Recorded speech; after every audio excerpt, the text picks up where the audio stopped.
Great. Thank you, Daniel. Nice, clear visuals helping us understand that. Turn on your microphone and ask your questions. Daniel, I have a comment and a question to you. Daniel, this is Hoskins from Leesburg, Georgia. Whereas I have done a qualitative research for my doctoral dissertation education in the past. And of course, my favorite, just like you said, was qualitative research. Because I'm a people person.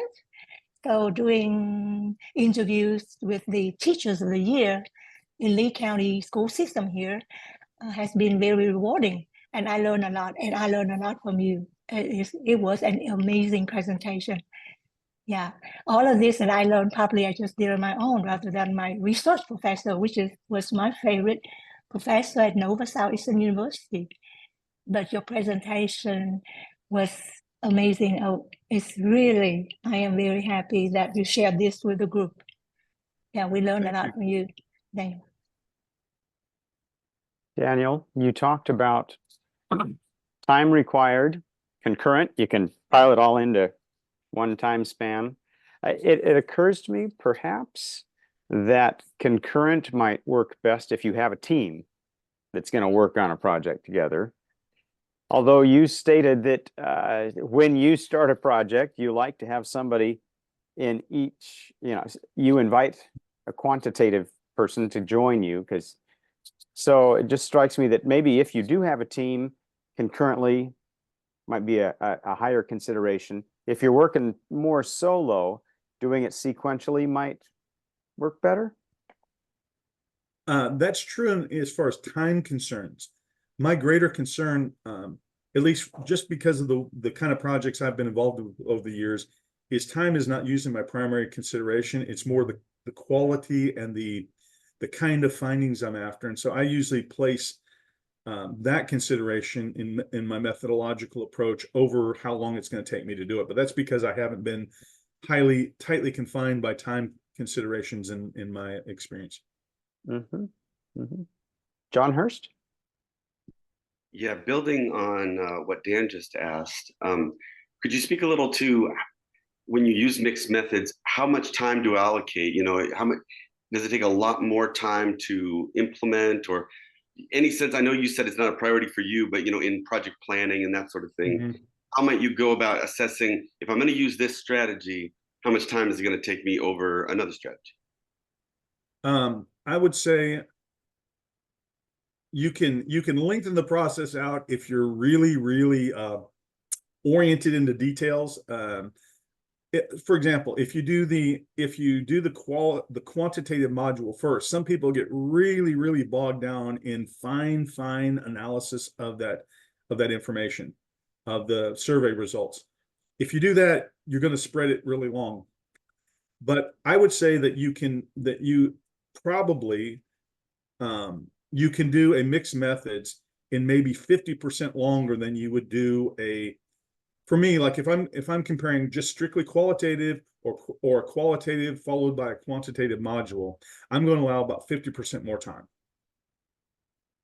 Whatever I'm budgeting for the first module, it's going to take me about 50% more because I've already developed it. It's easier to tag that second module in. It's not going to be double. I'd say about 50% higher. Laura.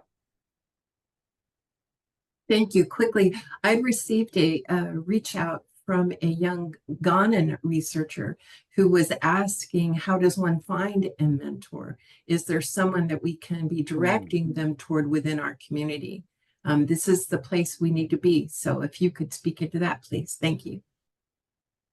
Well, so first of all, I'd say if you want to mentor, you have to be, unfortunately, in the way our community is structured, you have to be very proactive. You need to reach out to people.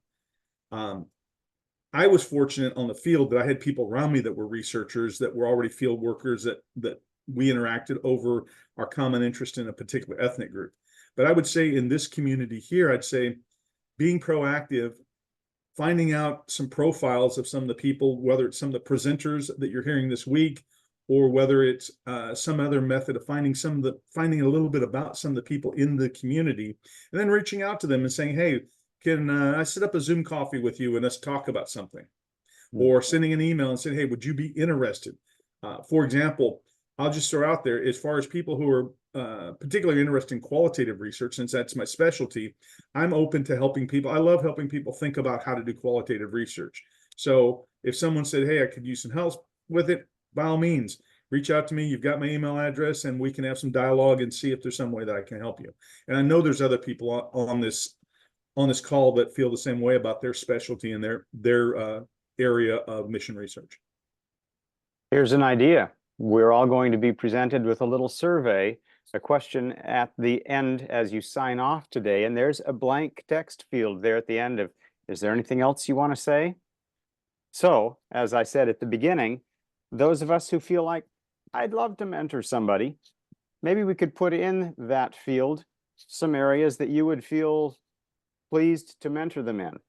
And those of you who are looking for a mentor might say, I would love help with this or that. So there's a way that we could begin putting things together.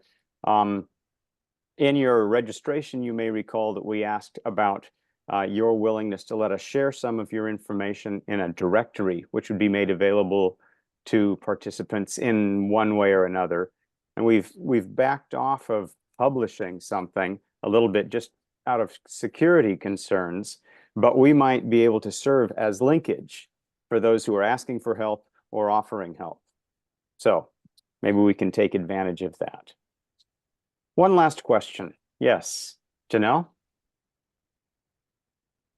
Your presentation, I appreciated that. Apart from the book that you mentioned about mixed methods, do you have another favorite resource about working with qualitative data, especially for researchers who maybe don't have a strong research background? I know that can be quite challenging and daunting working with that qualitative data. I tell you what, there's a lot of things come to mind. If you'll send me an email asking that question, I'll send you a list of some books that will be helpful, because there's some about actual data collection that are helpful, some about data analysis that are helpful, different things. I could send you 3 or 4 books like that if you want to write me. Great, thanks, I'll do that. Very good. Thank you so much, Daniel. Very informative and helpful.